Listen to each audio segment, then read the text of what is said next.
40 वर्षों से भी अधिक धनबाद की पहचान रहा मधुलिका स्वीट्स अब हमेशा के लिए बंद हो गया। जी हां, मधुलिका के पांचों आउटलेट बंद हो गए हैं। इसकी जानकारी खुद ही कंपनी के ओनर जयप्रकाश चौरसिया ने एक प्रेस विज्ञप्ति जारी कर सभी को दी है। उन्होंने इस प्रेस विज्ञप्ति में साफ तौर पर कहा है कि मधुलिका के पांचों आउटलेट्स को हमेशा के लिए बंद करने का फैसला लिया गया है। इस खबर के बाद से ही पूरे कोयलांचल धनबाद में तमाम मिठाई प्रेमियों में काफी निराशा देखने को मिल रही है। सभी के जेहन में बस यही सवाल उठ रहा है कि आखिर क्या वजह रही कि एक साथ इन पांचों आउटलेट को बंद कर दिया गया। आपको बता दें कि धनबाद के बैंक मोड़, सरायढेला, हीरापुर, बरटार और मेमको मोड़ में इन पांचों जगह पर मधुलिका के मिठाई दुकान थी, लेकिन फिलहाल इन सभी को एक साथ बंद कर दिया गया है। एक महीने पहले ही बोकारो में भी जो आउटलेट था उसे बंद किया गया था और उसके बाद ये एक बड़ा फैसला लिया गया। आपको बता दें कि लगातार अलग अलग तरह के कयास लगाए जा रहे थे। कुछ लोगों का कहना था कि शायद कोई पारिवारिक विवाद है जिसकी वजह से यह फैसला लिया जा रहा है। कई लोगों का कहना है कि कहीं किसी प्रकार का कोई प्रशासनिक दबाव है, लेकिन आज एक निजी इंटरव्यू में साफ तौर पर कंपनी के जो ओनर है जयप्रकाश चौरसिया, उन्होंने साफ तौर पर अपनी बातों को सभी के समक्ष रखा। उन्होंने काफी क्लियर कट ये बताया है कि कहीं ना कहीं प्रशासनिक दबाव काफी ज्यादा था।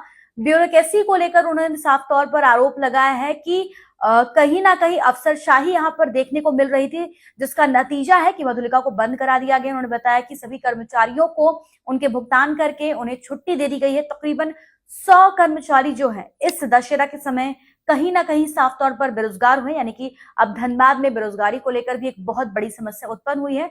तो वहीं जयप्रकाश चौरसिया ने यह भी बताया कि कुछ कर्मचारियों के लेबर कोर्ट में कंप्लेन करने को लेकर भी उन्होंने काफी परेशानियां झेली, कंपनी ने काफी परेशानियां झेली हैं। उन्होंने साफ तौर पर बताया कि 1 करोड़ का उनके ऊपर जुर्माना भी लगा था।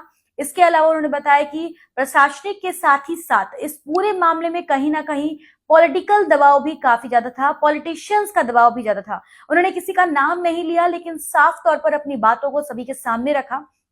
इसके अलावा उन्होंने ये भी बताया कि कभी नगर निगम को लेकर कुछ फाइन लग जा रही थी, तो कभी लगातार ये आरोप लगाया जा रहा था कि मिठाई खट्टी हो गई है या फिर मिठाई में कीड़े निकल रहे हैं।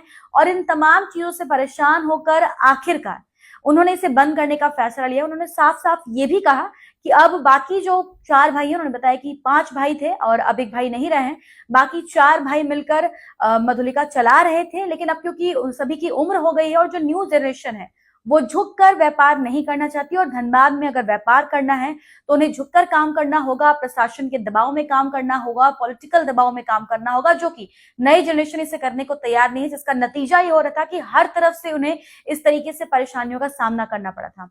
बात में जब उनसे ये भी जानने का प्रयास किया गया कि शायद अगर इन समस्याओं का हल हो जाए तो क्या ये बंद करने का फैसला जो है ये शायद रुक सकता है, तो उन्होंने साफ तौर पर इनकार किया कि ये जो एक बड़ा फैसला लिया गया है काफी सोच समझ कर लिया गया है और अब इसे बंद करने का जो फैसला है वो पूर्ण रूप से यही रहेगा, इसमें कोई भी बदलाव देखने को नहीं मिलेगा। लेकिन वाकई में अब कोयलांचल धनबाद के लिए एक बहुत बुरी खबर है, क्योंकि एक तो काफी चर्चित तकरीबन 42 साल पुराना ये मधुलिका स्वीट्स बंद हो रहा है, तो वहीं दूसरी ओर एक साथ कई कर्मचारी जो हैं वो अब बेरोजगारी का दंश झेल रहे हैं।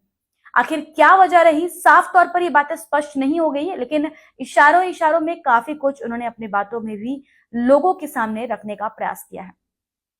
फिलहाल अगर आपको इस तरह के और अपडेट चाहिए तो आप मुझे फॉलो कर सकते हैं माइक चेक विद शांभवी।